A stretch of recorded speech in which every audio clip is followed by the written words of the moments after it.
Hi all, a quick final update ahead of Monday's live premiere of my mental multiplication course. Some of you may not have seen my other videos on this channel about the 3 simple steps that I teach you to use to handle mental multiplication with confidence. So I thought you might find this little clip useful. I'm certainly looking forward to meeting you all live on Monday in the first of these premieres. We'll be doing this every day for the coming 2 weeks, so that when you head back to school from March the 8th, if that's your intention, then you won't have any problems with your multiplication tables. You might even surprise your teachers. Now, to really make this fun, the more people who come along, the better. So be sure to invite anyone else who you think might have fun joining in with this on Monday. To get your invitation, make sure you're subscribed to this channel and you've selected the Notify All button. Here's the clip about the 3 steps for you, and I'll see you on Monday.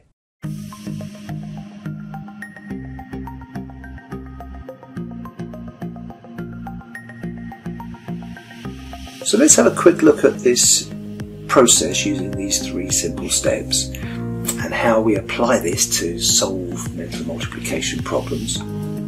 If we took, let's take the 6 times 5 that we had earlier. Okay. You'll see that the 3 steps are here. The first one is to choose a key.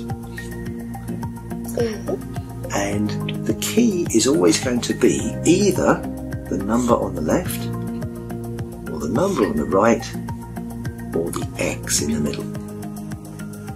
And you're going to learn how to choose the key. It's nice to know that the key is always there in front of you.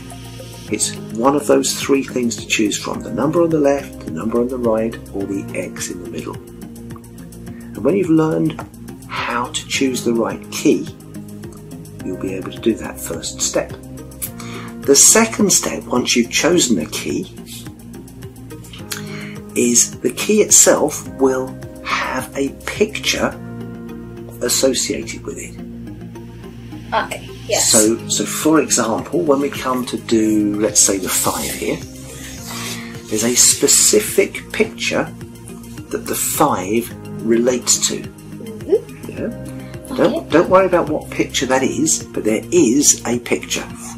I'll just do a little box there to represent whatever that picture might be. In fact, let's put a question mark in it. There you go, there's our mystery picture, and it's always going to be the same picture for number 5. So whenever you choose 5 as a key, it'll be the same picture that we use. When you've learned how to link those pictures to the numbers, you'll be doing step 2. And step 3 is each one of those pictures has a special story that you can play, like a very small, like a movie. So let's draw a little play button there. Each picture you play in a particular way and it leads you to an answer. So in this case, if we've chosen the picture that relates to the 5, we then need to play the story of that picture. And as we play the story, we look at our problem here and say, well, there's a 6 involved in this problem. So let's play the story around the number 6. And as we do that, the right answer will pop out. Okay. Yeah? That's how the process works, and you're going to be learning to do that next.